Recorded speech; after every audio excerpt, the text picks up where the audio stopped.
معزز سامعین کرام، السلام علیکم ورحمۃ اللہ وبرکاتہ۔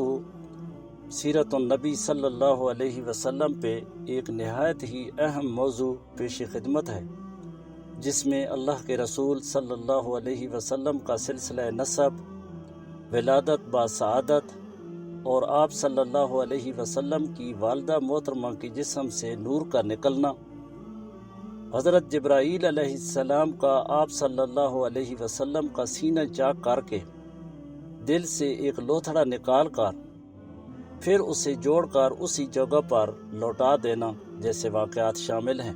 تو شروع کرتے ہیں۔ بسم اللہ الرحمن الرحیم۔ اللہ کے رسول صلی اللہ علیہ وسلم کا نسب۔ آپ صلی اللہ علیہ وسلم محمد بن عبداللہ بن عبد المطلب شیبہ بن ہاشم القرشی ہیں، اور قریش عرب سے ہیں، اور عرب اسماعیل بن ابراہیم علیہ السلام کی اولاد سے ہیں۔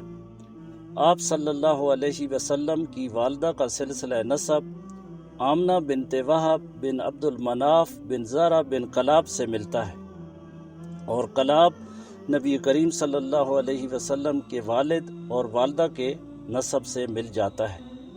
واصلہ بن اسقہ سے روایت ہے، انہوں نے نبی کریم صلی اللہ علیہ وسلم کو یہ فرماتے ہوئے سنا ہے، اللہ تعالیٰ نے اولاد اسماعیل میں سے کنانہ کو چنا، اور قریش کو کنانہ میں سے، اور بنی ہاشم کو قریش میں سے، اور مجھ کو بنی ہاشم سے چنا۔ صحیح مسلم حدیث نمبر 4221۔ آپ صلی اللہ علیہ وسلم کے والد عبداللہ مکہ کے نوجوانوں میں سب سے اچھے تھے۔ انہوں نے آمنہ بنت وہب سے شادی کر لی۔ شادی کے کچھ دیر بعد تجارت کے لیے ملک شام تشریف لے گئے تھے۔ قریش کے ایک قافلے کے ہمراہ واپس آتے ہوئے بیمار ہو کر مدینہ اترے اور وہیں انتقال کر گئے۔ آپ صلی اللہ علیہ وسلم کے والد کا انتقال آپ کی پیدائش سے 7 ماہ پہلے ہوا۔ ولادت باسعادت۔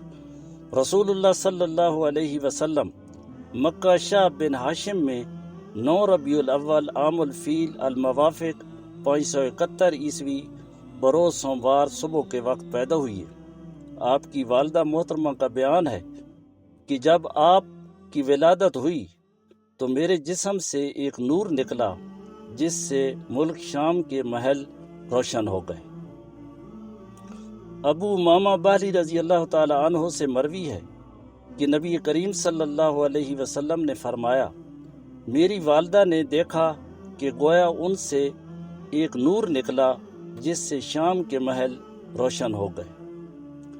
عبادہ بن صامت رضی اللہ تعالی عنہ سے مروی ہے کہ نبی کریم صلی اللہ علیہ وسلم نے فرمایا، میں ابراہیم علیہ السلام کی دعا سے ہوں، اور ان کے بعد سب سے اخیر میں عیسیٰ علیہ السلام نے میری بعثت کی بشارت سنائی۔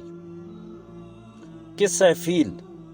واقعہ کا خلاصہ یہ ہے کہ ابرہہ سبا حبشی، جو کہ نجاشی شاہ حبشہ کی طرف سے یمن کا گورنر جنرل تھا، جب اس نے دیکھا کہ اہل عرب خانہ کعبہ کا حج کرتے ہیں، تو اس نے صنعاء میں ایک بہت بڑا کلیسہ تعمیر کرایا اور چاہا کہ حج اسی کی طرف پھیر دے۔ مگر جب اس کی خبر بنی کنانہ کے ایک آدمی کو ہوئی تو اس نے رات کے وقت کلیسہ میں گھس کر اس پر پاخانہ کر دیا۔ ابرہہ کو پتہ چلا تو وہ سخت برہم ہوا اور 60,000 کا لشکر جرار لے کر کعبے کو گرانے کے لیے نکل کھڑا ہوا۔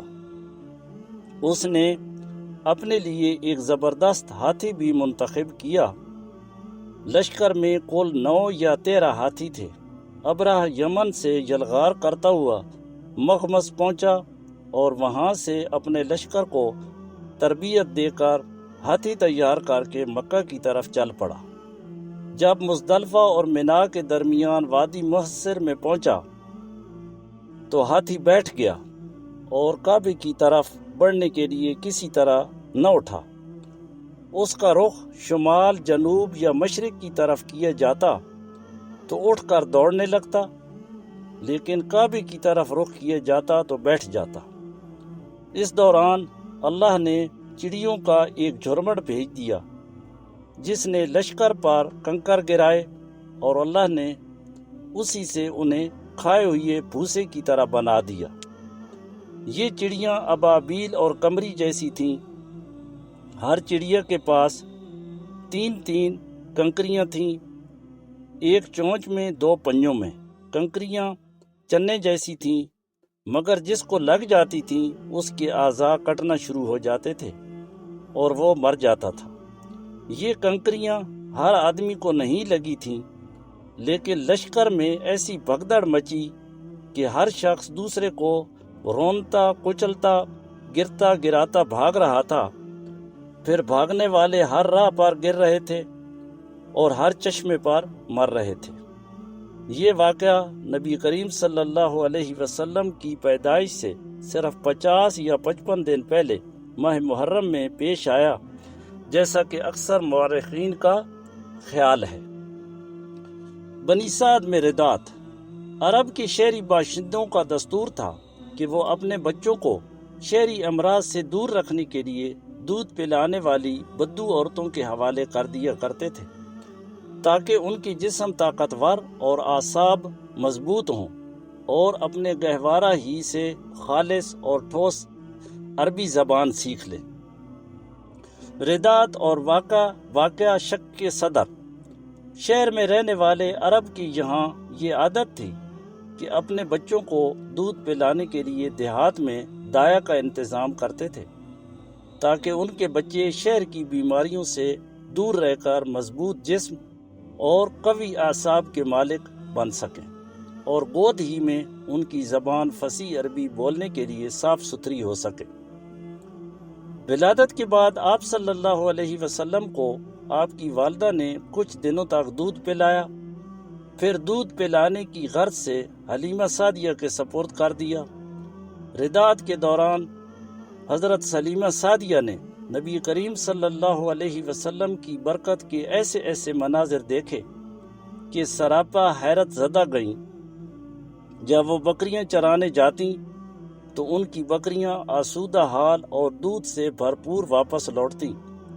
پھر جب ردات کے 2 سال پورے ہو گئے تو اس کے بعد آپ کو لے کر آپ کی والدہ کے پاس لے گئیں، لیکن اس کے باوجود جو برکتیں ان کے مشاہدہ میں آئی تھیں ان کی وجہ سے ان کی چاہت تھی کہ آپ صلی اللہ علیہ وسلم ابھی حلیمہ سعدیہ کے پاس ہی رہیں۔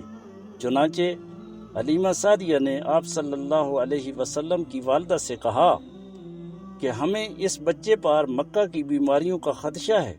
چنانچہ اس کے بعد والدہ کے دوسرے حکم تک آپ صلی اللہ علیہ وسلم حلیمہ سعدیہ کے پاس رہے۔ اس طرح رسول اللہ صلی اللہ علیہ وسلم مدت ردات ختم ہونے کے بعد بھی بنو سعد ہی میں رہے، یہاں تک کہ ولادت کے 4 یا 5ویں سال شک صدر یعنی سینہ مبارک چاک کیے جانے کا واقعہ پیش آیا۔ اس کی تفصیل حضرت انس رضی اللہ تعالی عنہ سے صحیح مسلم میں مروی ہے کہ رسول اللہ صلی اللہ علیہ وسلم کے پاس حضرت جبرائیل علیہ السلام تشریف لائے۔ آپ بچوں کے ساتھ کھیل رہے تھے۔ حضرت جبرائیل علیہ السلام نے آپ کو پکڑ لیا اور سینہ چاک کر کے دل نکال کر پھر دل سے ایک لوتھڑا نکال کر فرمایا، یہ تم میں شیطان کا حصہ ہے۔ پھر دل کو ایک تشت میں زمزم کے پانی سے دھویا اور پھر اسے جوڑ کر اس کی جگہ لوٹا دیا۔ ادھر بچے دوڑ کر آپ صلی اللہ علیہ وسلم کی ماں یعنی دایا حلیمہ کے پاس پہنچے اور کہنے لگے، محمد قتل کر دیا گیا۔ ان کے گھر کے لوگ جھٹ پٹ پہنچے، دیکھا تو آپ صلی اللہ علیہ وسلم کا رنگ اترا ہوا تھا۔ انس رضی اللہ تعالی عنہ فرماتے ہیں کہ میں سلائی کے نشانات کو آپ صلی اللہ علیہ وسلم کے سینے میں دیکھتا تھا۔ جزاکم اللہ خیرا کثیرا۔